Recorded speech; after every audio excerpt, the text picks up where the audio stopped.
Hello friends, जैसे कि आप सब जानते ही हैं कि लास्ट हमने इस मानवा के चैप्टर नंबर 210 को देखा था। So guys, just to remind the story, एक छोटा सा रिकैप देख लेते हैं। जैसा कि हमने देखा था लास्ट चैप्टर में, जो मैंने एक्सप्लेन किया था, हॉबिन और जिनहोली के बीच में फाइनल बैटल का वक्त आ चुका है। हमने देखा था कि ताइहुन सियोंग ने किसी तरह से जोसुआ को बुरी हालत में पहुंचाकर उसे पीट दिया था। उसके बाद हॉबिन जिन्हो को पीटने के लिए शिपयार्ड में पहुंच चुका है। जिनहोली जो शिप से फिर से भागने की कोशिश कर रहा होता है, लेकिन इनके बीच में अभी एक बहुत ही बड़ी मुसीबत है, वो है हाइसू सियो। हाइसू सियो के बारे में आप सब जानते ही है कि ये जिन्हो के लिए काम करता है और इसके खुद के क्रू में 3-4 लोग थे जिन्हें हॉबिन और उसके साथी पहले ही पीट चुके हैं। सो गाइस, इस चैप्टर की शुरुआत होती है इन दोनों की फाइट से, जहां पर हॉबिन एंड हाइसू एक दूसरे के सामने खड़े होते हैं। तब दोनों ही जानते हैं कि इन्हें क्या करना है। शुरुआत से ही फाइट शुरू हो जाती है, एक दूसरे को मारने के लिए ये अटैक करना शुरू कर देते हैं। हॉबिन बहुत ही ज्यादा एग्रेसिव मोड में आ चुका है। तब हॉबिन फाइट करते हुए कहता है कि हाइसू, याद है तुम्हें वो लास्ट फाइट हमारी? आज मैं तुझसे उसका बदला लेकर ही रहूंगा। तभी हम देखते हैं कि हाइसू सियो, जो खुश हो रहा था कि मैं तो जीत रहा हूँ, वो एक के बाद एक हॉबिन की पिटाई करने की कोशिश कर रहा है। तब हाइसू कहता है कि ऑफ कोर्स तू करके देख ले, क्या तू कर सकता है? हॉबिन पर अब पहले की तरह लड़ाई नहीं करता, ये काफी ज्यादा स्ट्रोंगर हो चुका है। सैम डेक की हेल्प से हम देखते हैं कि ये नई नई मूव्स दिखाता है, जिसे देखकर हाइसू हैरान हो जाता है। हाइसू को लगता है कि ये इसके सर पर वार करेगा, बट हॉबिन हाथों को घुमाकर इसके पेट में जोरदार वार करता है। हाइसू परेशान हो चुका है, ऐसा लग रहा है कि हाइसू अब हारने वाला है। हाइसू अपने मन में सोच रहा होता है कि हॉबिन, मैं समझ गया हूँ कि तू आज सीरियस होकर यहाँ पर लड़ने आया है। अब से मैं तुझे सीरियसली ही लूंगा। तब हॉबिन कहता है कि सीओ हाइसू, इस फाइट को पहले की तरह मत समझना। आज मैं अपनी हर एक चीज को दांव पर लगा कर आया हूँ, अपनी जान भी। उधर हम देखते हैं कि रोमी एंड गायुल वो स्नैपर पर चिल्ला रही होती है कि तुम यहाँ पर कैसे आ गए? तुम तो उनकी हेल्प करने के लिए गए थे, बताओ हॉबिन कहाँ है, बाकी सब कहाँ है? उनकी जान को खतरे में छोड़कर तुम यहाँ भाग आए। तब स्नैपर कहता है कि मेरे पास कोई ऑप्शन नहीं था, वहां पर जिन्हों के इतने सारे गुंडे थे, तुम्हें पता भी है मेरी जान खतरे में थी। उन लोगों ने ही मुझसे कहा यहाँ पर आने के लिए, ताकि मैं डिटेक्टिव ली को अपने साथ लेकर जाऊं। सो गाइज, ये वही डिटेक्टिव है जो हॉबिन और इन बाकी सब की हेल्प कर रहा है इस जिनहोली के केस को हैंडल करने के लिए। तब स्नाइपर डिटेक्टिव ली से कहता है कि आप लोग यहाँ पर आराम से बैठे हैं, हमारी जान खतरे में है। तब डिटेक्टिव ली कहता है कि हॉबिन और तुम हमें सही से समझ नहीं पाए हो। तुम्हें क्या लगता है कि पुलिस ऐसे ही आराम से बैठी है? मैंने पता लगाया है कि उस जिन्हो का एक साथी है जो कि एक पॉलिटिशियन है। हमने उसके बारे में लिंक निकाले हैं, लेकिन असली परेशानी वाली बात यह है कि उस पॉलिटिशियन का जिन्हों से कोई कनेक्शन है, इसका हमारे पास प्रूफ नहीं है। मैं जानता हूँ कि वो दोनों मिले हुए हैं, बट किसी तरह से इसे साबित करना होगा। डिटेक्टिव ली उस पॉलिटिशियन के बारे में बता ही रहा होता है जो कि जिन्हों से मिला है। तभी हम देखते हैं कि अचानक कोई आ जाता है। डिटेक्टिव ली जोर से गाड़ी को रोकते हैं, सभी लोग हिल जाते हैं। तब स्नाइपर चिल्लाता है कि मिस्टर ली, क्या कर रहे हैं? सही से गाड़ी चलाइए ना। सामने जो था उसे देखकर रूमी कहती है कि डिटेक्टिव, ये एविडेंस काफी रहेंगे। हम देखते हैं कि सामने ताइहुन सियोंग बैठा होता है। उसने वहां पर मौजूद सारे मेंबर्स को पीट दिया है जो कि जिन्हों के साथी हैं। उसके अलावा जोसुआ को भी तो इसने पीटा है। यहाँ पर इतने सारे लोग जो जिन्हों के साथी हैं, डिटेक्टिव इन्हें यूज कर सकता है सबूत के रूप में जिन्हों के खिलाफ। हम देखते हैं कि डिटेक्टिव वॉकी टॉकी पर अपने साथियों को इन्फॉर्म करता है कि जल्दी से यहाँ पर एक टीम को भेजो। यहाँ पर कई सारी चीजें हैं जो हमें संभालनी है और कई सारे सबूत हमें मिल चुके हैं जिन्हों के खिलाफ। तभी हम देखते हैं कि ताइहुन सियोंग खड़ा होता है और गाड़ी में आने की कोशिश करता है। ताइहुन की हालत को देखकर रूमी और गायल चिल्लाती है कि तुम्हें क्या हो गया? इतना सारा खून, यहाँ पर आखिरकार हुआ क्या है? बट हमारा ताइहुन, जो हमेशा ही अकड़ में रहता है, वो कहता है कि पहले पीछे हटोगी, और ये गाड़ी में घुसकर बैठ जाता है। उसके बाद हम देखते हैं कि ताइहुन सियोंग बताना शुरू करता है, मुझे पता है कि बाकी सब कहाँ पर है, जल्दी से वहां पर ले चलो। तब डिटेक्टिव कहता है कि तुम्हें पता है, ये तो बहुत ही ज्यादा अच्छी बात है, हम चलते हैं।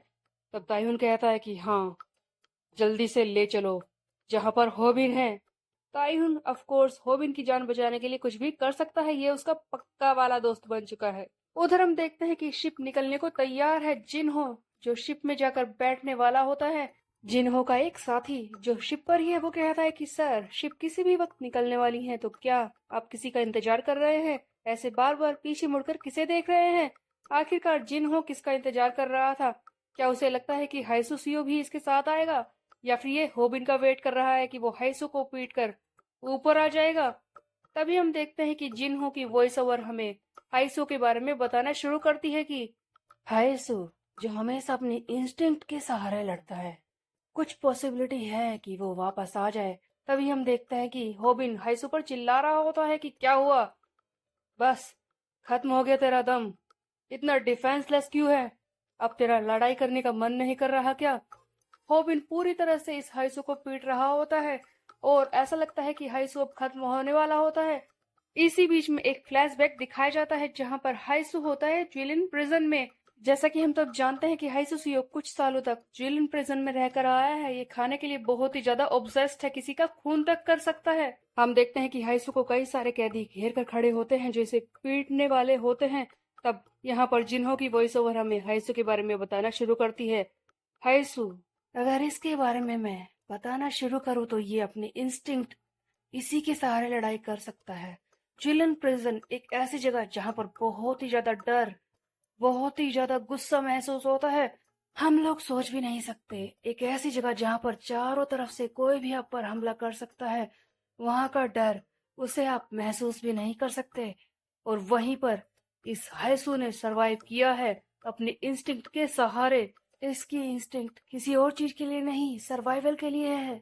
ये किसी भी तरह से जिंदा रहना चाहता है। हम देखते हैं कि हाइसू अपने फ्लैशबैक में जिस तरह से कैदियों को मारता है, मुंह में उंगली घुसाकर उन्हें बुरी तरह से काट कर इसी तरह से होबिन पर अटैक करना शुरू कर देता है। ऐसा लगता है कि हाइसू फिर से अपने फ्लैशबैक में पहुंच चुका है। यहाँ पर उसका वाइल्ड रूप हमें देखने को मिलता है, जहाँ पर ये कभी होबिन के मुंह में हाथ घुसाता है, उसे बुरी तरह से काटता है, कभी उसकी आंखों में अपनी उंगली घुसाकर उसे मारता है। यहाँ पर जिन्हो की वॉइस ओवर हमें लगातार हाइसू के बारे में बता रही होती है। हाइसू जो वाइल्ड होकर एकदम होबिन पर वार कर रहा होता है। मुनसेंग जो वहीं पर ये सारी फाइट देख रहा होता है, अचानक से हाइसू को इस तरह से हमला करते हुए देखकर वो भी हैरान रह जाता है। उधर हम देखते हैं कि होबिन पूरी कोशिश कर रहा है इस हाइसू को संभालने की, बट हाइसू कभी ईंट से कभी किसी और चीज से इस होबिन पर वार करता है। तब जिन्हो कहता है कि मैं जानता हूँ कि तुम्हारे लिए फाइट एकदम परफेक्ट है, तुम्हारी मार्शल आर्ट एकदम परफेक्ट है होबिन, बट यहाँ पर तुम्हारा ओपोनेंट सर्वाइवल के लिए लड़ रहा है। ये बहुत ही वाइल्ड है, इसकी इंस्टिंक्ट बहुत ही वाइल्ड है और ये जिंदा रहने के लिए किसी को मार भी सकता है। इससे बचने का बस एक ही रास्ता है, इसे मार देना। हम देखते हैं कि हाइसू अपना वाइल्ड रूप दिखाकर होबिन को जोर से मारता है। होबिन के हाथों ने भी बुरी तरह से काम करना बंद कर दिया है, ऐसा लगता है कि होबिन फ्रीज हो चुका है। तभी हम देखते हैं कि हाइसू वहीं पर पड़ी एक रोड उठाता है और होबिन को बुरी तरह से मारने की कोशिश करता है।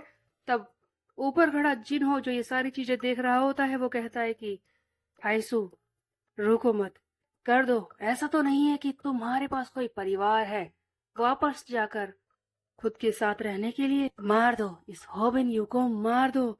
उधर हम देखते हैं कि होबिन किसी तरह से इस रोड को संभालता है और हाइसू को काबू में लाने की कोशिश करता है। ये हाइसू से कहता है कि तुम क्या कर रहे हो, क्या तुम सचमुच यही चाहते हो हाइसू सीओ? सोचो इस बारे में, क्या तुम उस जिनहोली को जीतते हुए देखना चाहते हो? क्या वो इतना अच्छा है? उधर जिनहो जो ऊपर खड़ा बार बार सोच रहा है कि हाइसू रुको मत, मारो इसे मारो, वैसे भी तुम्हारे हाथों पर तो तुम्हारे परिवार का भी खून है। तब होबिन कहता है कि रुक जाओ हाइसू सीओ, सोचो इस बारे में, क्या तुम ये करना चाहते हो? क्या तुम सचमुच मुझे मारना चाहते हो?